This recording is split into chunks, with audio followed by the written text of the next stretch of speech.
Get into that conversation I had earlier said on youth and governance, and in studio I have Thorn Baraza. He's a youth and governance advocate. Thank you so much for making time. Thank you very much as well. Now, first things first, I know you finished high school last year in 2022 and you're from Alliance High School. Yeah. And you're very passionate about youth and governance. Just tell us more about you and your inspiration and passion when it comes to youth and governance. Thank you very much.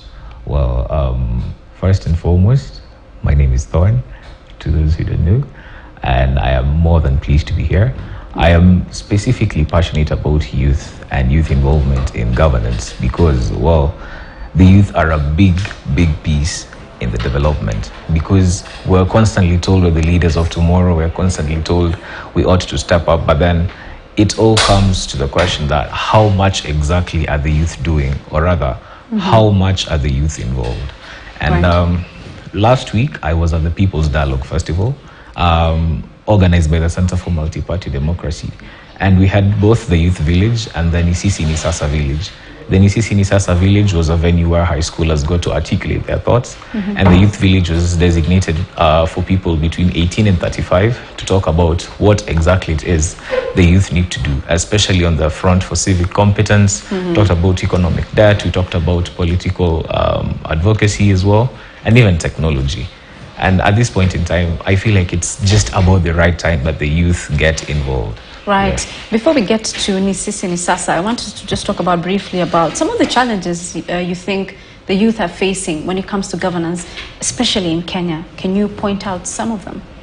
I feel like in this point in time, the youth are seen, but the youth aren't heard. And I think that's the biggest problem.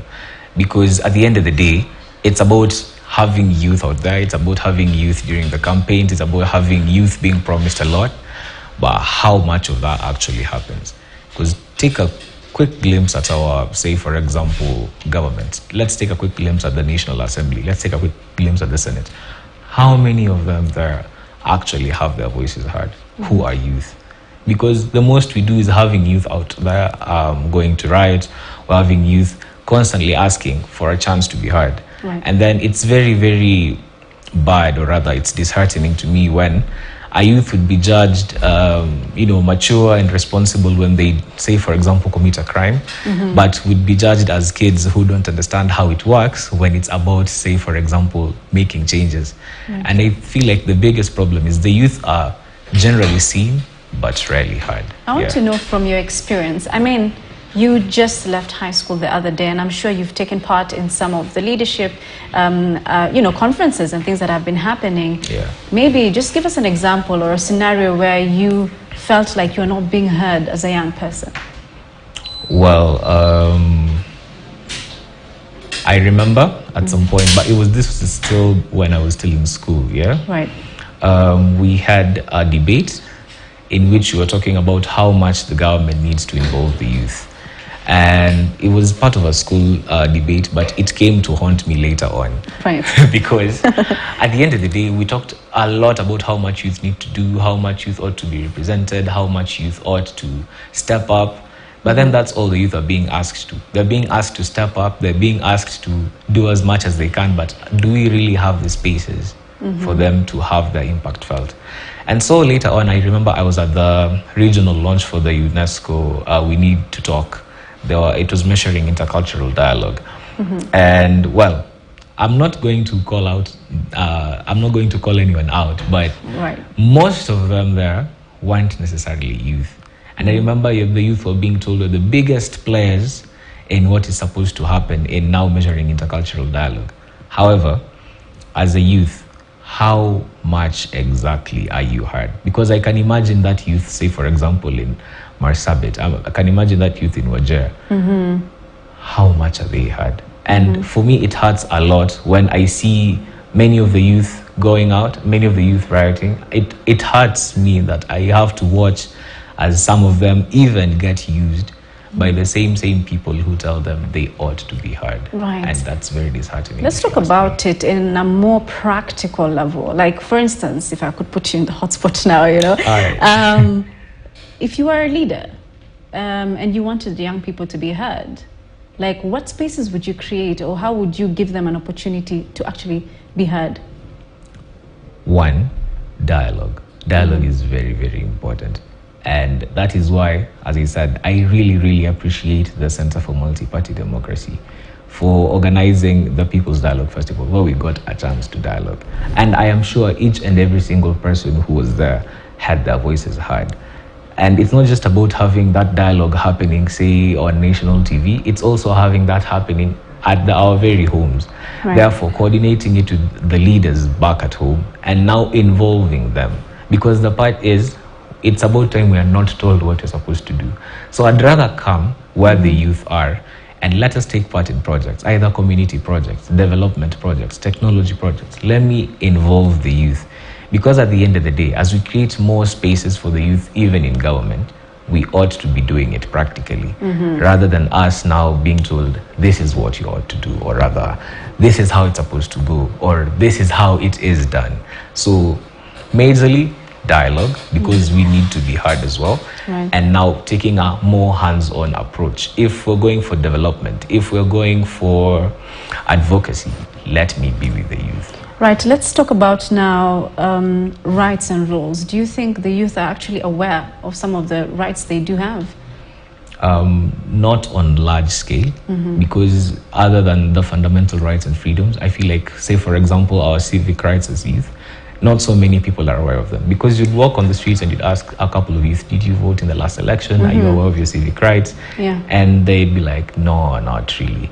And maybe some of them feel like it doesn't really count at the end of the day, because that's what most of youth say. There's no reason as to why you should vote, because it doesn't really count. Maybe they vote for their leaders, say the MP, the MCA, and that's okay with them. But majorly, I feel like majorly on the civic rights, the youth are a bit misinformed. Yeah.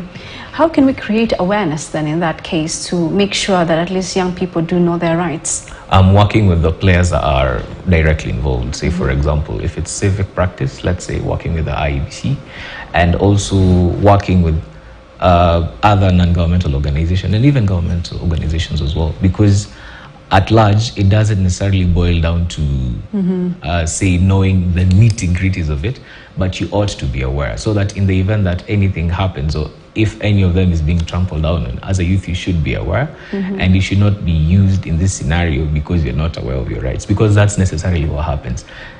This youth doesn't know they're not supposed to be used this way, because in his head it makes sense. I mean, the reason why I'm here is because this other person needs me. Right. But maybe in the same way that this person needs you is not how you're supposed to be needed. What you needed is you have to go make your voice heard in the ballot.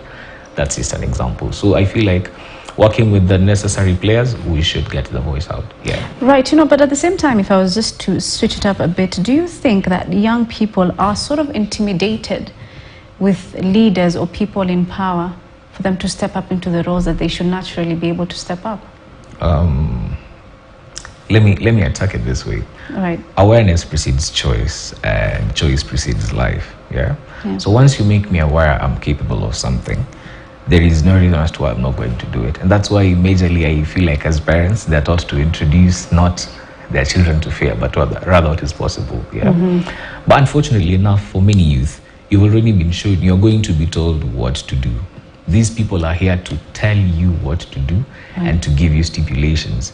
So in as much as maybe they want to be heard, many youth will feel like they'll only be heard up until a point when they'll be told, now you can chill, because the adults are now talking. Right. So it becomes a case of you're only here to learn how things work, not to be part of how the things work. And I feel like now, sadly enough, a couple of them are intimidated because, you know, once you cut someone from the knees, they can't really walk to whatever place they want to go.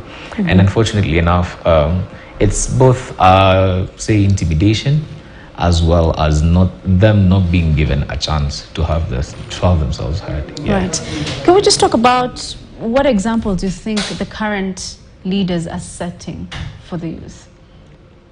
I'm really, really happy with what is happening, especially at the devolution levels. I feel like devolution is a very, very big part of our country, and it's a key aspect in development. because from what I'm gathering, a couple of counties have gone out of their way to make sure the youth are part and parcel of what they're doing. I might be a bit biased if I speak about this, but I know from where I'm from, Kakamega County, I am very much aware that the youth are well taken care of. I'm aware that even the teen mothers are being catered for by the county. I am also aware of the projects that are taken every single day to empower the youth, from now getting them back to school through bursaries to those who are going to school, also university as well, and as well as involving them in the community projects. And I feel like that's the biggest step to take, because once you give the youth a reason to be there and you make them feel hard and you make their presence felt, right, it really, really boils back down to them in a very good way. And so I am very happy, especially on the devolution front, because devolution focuses on development, and now the development comes back to the youth. And I'm really, really happy about Interesting. Do you think young MPs have offered anything to Kenya? Because I'm sure, yes, we've had various, in previous houses, young MPs. Yeah. Do you think they've done anything for young people in the country? Yes and no. Okay, give me examples. Let's go. Yes and no, in the sense that at least it's a big win whenever we see young people at the government, because we as young people feel represented. And it's a good thing to have a young voice speaking in the government. And no, because unfortunately enough, they can only do so much, or rather they've only done so much. Because say, for example, either you can only do a project, or you can only push whatever you want to push for until a point, and you also have to get other people's backing.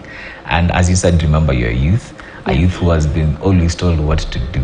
And so unfortunately enough, there's only so much they can do.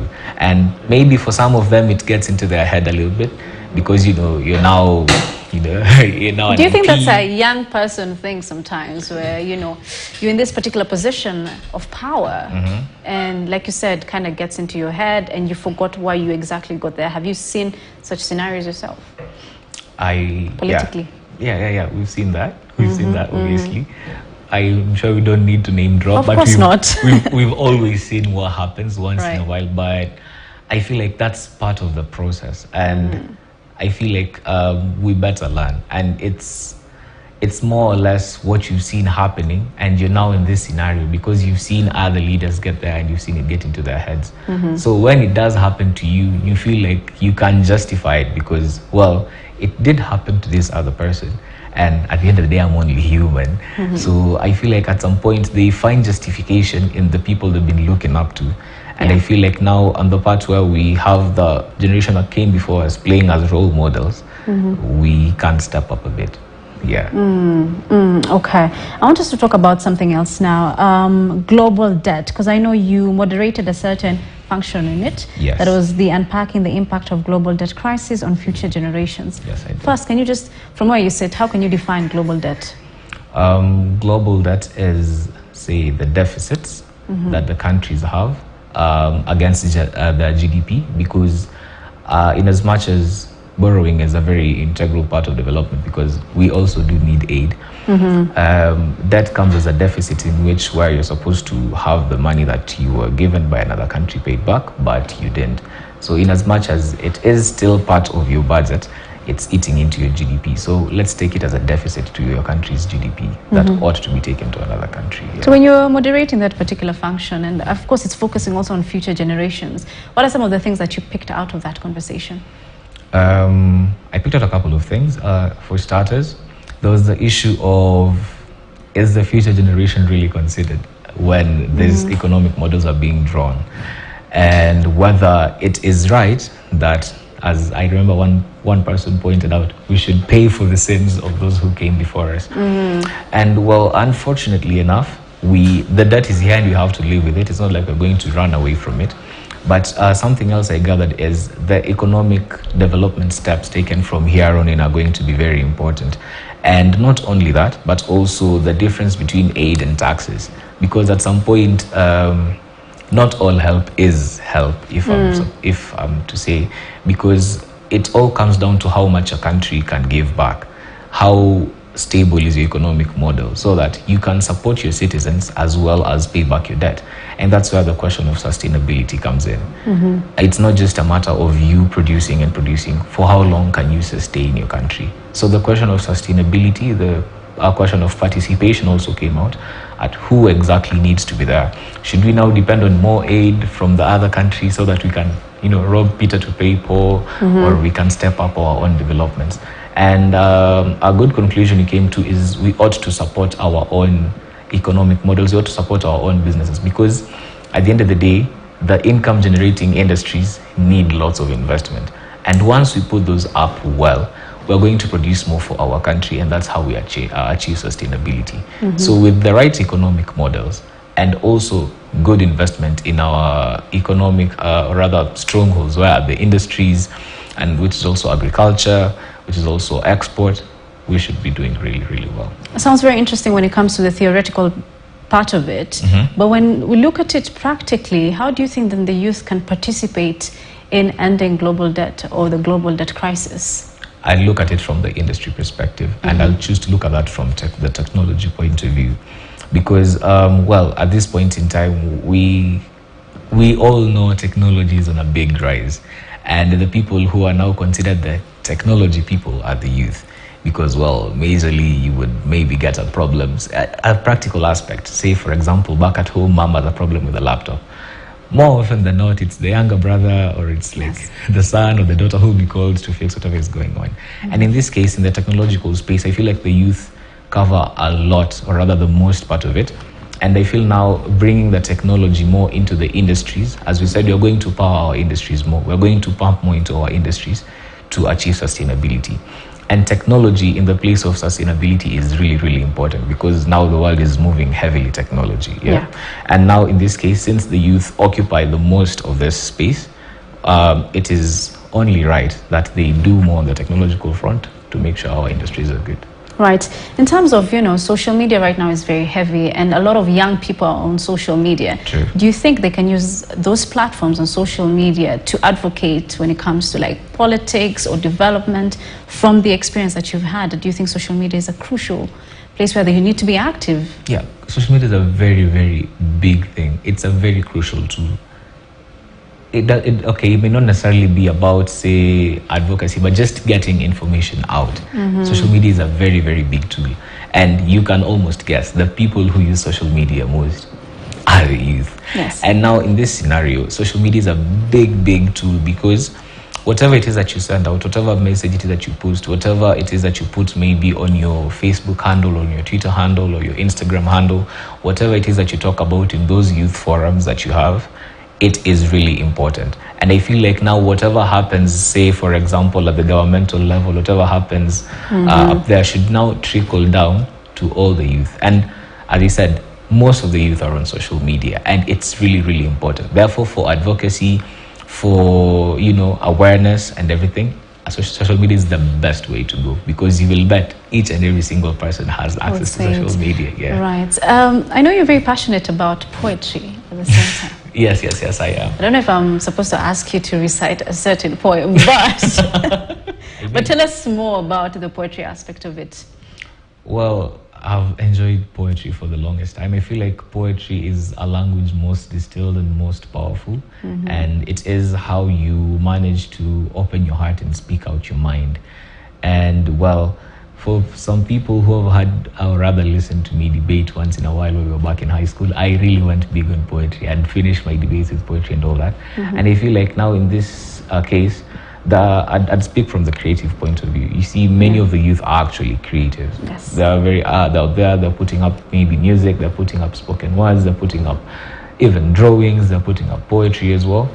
And I feel like that goes a long way in communication. The same way you remember back in the day when you'd have, say, plays coming to the villages and people would watch and all that. Yeah. I feel like now going forward, poetry and spoken word and written art, drawn art as well, is really, really big. Yeah. Right, just linking those two together now, let's talk about Nisisi Nisasa. Just give us more details about that and about the People Dialogue Festival also that happened here. Well, the Nisisi Nisasa village was the high school village at the People's Dialogue Festival organized by the Center for Multi-Party Democracy. It gave the space to high schoolers to tap into their wisdom and to see, or rather for us to see the country through the high schoolers' eyes, because, well, as part of the future generations and who are coming to age and understanding what is happening, you do realize that the young voice is really, really important. And as I said initially, it was majorly based on dialogue, because dialogue is a very, very important part of development. And now in this case, I got a chance to be in charge of that village and to moderate a session on global debt and the impact it has on future generations. And it was a very, very fruitful discussion. Not only that, we also had debates on, or other topics on women inclusion. We had topics on climate action. We had the topic on also civic duty of the youth. And at the end of the day, it was a very, very fruitful discussion, because over the course of the 4 days, we were able to exist all these topics. And we could see that the young people are really, really passionate about their country. They're really passionate that they want to come and they want to make the change. And that's one thing that stuck out, because the slogan for our village was "Nothing about us without us." Interesting. Yeah, and at the end of the day now, the youth, the people gathered, or rather the most the youth were saying is, we want to be part of the change. Because yeah, we'll talk about change every single day, but we want to be part of it. We don't want to be told about it. We don't want to be promised it's coming. We want to be part of it. And I feel like that was the biggest takeaway I take from the entire session. That's very positive. Yeah. I want us to just finally, as we wrap up now, talk about young people who are, let's say, grassroots level, or in, you know, other parts of the country that is not like Nairobi, or where people are having like these kind of conversations. How do you create awareness and empower the young people in those areas? For instance, like even in Kakamega, do you go to young people's organizations, or how does it work for you? From young people organization to organizing the mini barazas they normally have, to also having the discussions that happen, say, for example, at the different youth forums. It's really, really important, because I mean, take, for example, you're trying to get the message out and you're trying to organize a small baraza for the youth. You'd go walk around, you'd bet you'd meet like 2-3 people who are around your age, and you'll tell them about it. Right. And maybe they'll now come. And by and large, it's how much you reach out to the people. So at the grassroots level, we'd look at maybe, say, our leaders, we'd look at our MCAs as well. We'd like to call upon them to be closer to the youth. Yeah. Because at the end of the day, you'd call the youth for the baraza, you'd call them for a forum, and you would bet they would show up and they're ready to listen. The problem is we need to create more of this. The barazas don't just have to be for the old people, or maybe for those big leaders. Yeah, it can also be for the young people. Right. Thank you so much. That is Thorn Baraza. He is a youth and governance advocate, just talking to us about how young people can be involved when it comes